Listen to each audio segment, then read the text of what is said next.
ভোটের ফল বেরোতেই বদলে গেল ছবিটা। অভিষেক বন্দ্যোপাধ্যায়ের বাড়ি আর অফিসের সামনে থেকে রাতারাতি সরে গেল পুলিশের পাহারা। কিন্তু কেন? জেড প্লাস ক্যাটাগরির নিরাপত্তা থাকলেও অতিরিক্ত পুলিশ ঘেরাটোপে থাকতেন অভিষেক।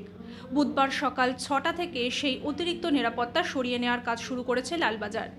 188 হরিশ মুখার্জি রোড, 121 কালীঘাট রোড এবং 9 ক্যামাক স্ট্রিট সব জায়গা থেকেই সরিয়ে নেওয়া হয়েছে পুলিশ পিকেট। এমনকি কিয়স্কের স্ট্যান্ড ফ্যান আর চেয়ার টেবিলও উধাও। মমতা বন্দ্যোপাধ্যায়ের বাড়ির সামনে থেকে যেমন গার্ডরেল সরেছে, তেমনি অভিষেকের অফিসের সামনে এখন উড়ছে বিজেপি পতাকা। স্থানীয় পটুয়াপাড়ার শিল্পীরা এখন মুখ খুলছেন, তাদের দাবি এই রাস্তা কারোর বাবার নয়। বছরের পর বছর হাই সিকিউরিটির চাপে তাদের ব্যবসা বন্ধ হওয়ার জোগাড় হয়েছিল। রাজ্যের পালাবদল আর ভোটের ফলাফল কি তবে ক্ষমতার সমীকরণ বদলে দিল? পটুয়াপাড়ার মানুষের চোখে এখন স্বস্তির ছাপ। এই বড় বদল নিয়ে আপনার কি মতামত কমেন্ট করে জানান এবং সাবস্ক্রাইব করুন মাধ্যম।